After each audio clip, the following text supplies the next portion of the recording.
Hey guys! I hope you're enjoying your day, whatever day of lockdown it is. At this point, I've lost count. All my days tend to kind of blur into one because I just spent all my life sat on my bed watching YouTube. I don't even know what day it is. But today I'm going to be talking about how much of a stupid child I was and thought it would be funny to share it with you. This video was inspired by Amazing Phil's Weird Kids series. I remember laughing at it so hard, so I thought, I've done a lot of stupid things in my life, so why not share them? I'll link to one of his videos in the description. So I'm a middle child. I have an older sister and a younger brother. So I am stereotypically the troublemaker, which in terms is totally true. I am the one that breaks all the rules and gets away. Don't really get away with a lot, but I've gotten away with a few things. So, I am that stereotypical middle child. First thing on the list of stupid things that I did as a child was I was such a poser. Whenever there was a camera, I was there, in the centre. I still kind of do it now. I just enjoy attention. I just love being in front of a camera, which is why I been wanting to do this for a while. So, ever since I was little, I used to pose in front of cameras whenever there was one out.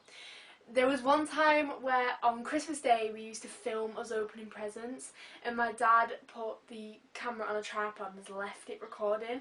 So me being the poser that I am went and just posed in front of the camera for 10 minutes. 10 minutes. I had nothing better to do than pose in front of a camera. Thinking about it now, I watched the video. I was cringing so hard that I did like a little shivery thing. Second thing on the list of stupid things that I did as a child was running away. I used to run away all the time. My parents tried all these different gadgets to try and get me to stop running away. There was once this beeper thing. I'll try and put a picture of it somewhere if I find one. But it was something that was strapped to me like a little square, and then something that was strapped to my mum. And whenever I got a certain amount away from my mum, it used to beep. So I couldn't actually leave my mum's side. And they also tried the backpacks with the little leashes on to try and stop me running away. It looked ridiculous. There was one time when I was about 5 or 6, where we went to this industrial sewing place. And as we were coming out of the shop, I bolted one direction and just went somewhere in the shop. And I remember 5 minutes later freaking out because I'd lost my mum and dad.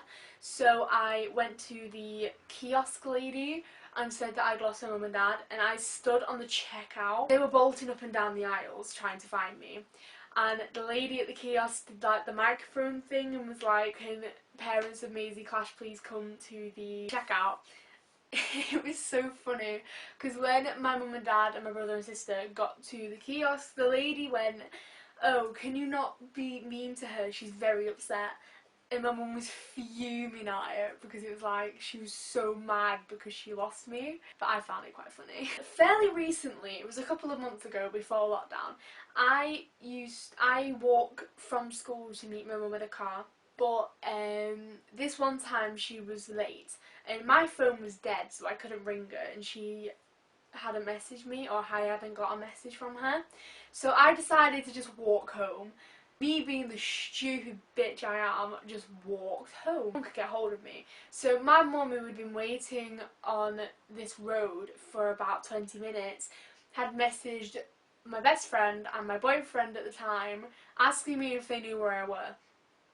They didn't know either. I remember the amount of missed calls and messages I got from all my friends because they were worried about where I was. I always walk out the house and without telling anyone where I'm going as well. Like, I just walk out and just start walking. And I normally get a phone call from my mum going, "Where are you going? You need to tell me where you're going." Last thing on the list of stupid things that I did as a child was the amount of near-death experiences that I had. I'm being dramatic. I once nearly swallowed a penny. Well, I did swallow a penny. And my mum had to hit me on in between my shoulder blades so hard to try and get it out of my mouth or out of my throat. It worked. I'm fine. It was very traumatic. My family once rented out a swimming pool for a few hours, and I remember not being done, like I still wanted to play in the pool. So me being the stupid child that I am, age 5, I just threw myself into the deep end, bearing in mind I couldn't swim. My mum, being the hero she is, had to jump in while she was fully clothed to come save me. I remember sitting in the car, fully dressed and dry, and her wrapped in a towel, soaking wet. So I hope you enjoyed laughing at me being a completely idiotic child, and if you have any weird child stories, then you can put them in the comments below. The links to all my socials are also in the description if you want to give them a follow and see what I'm up to.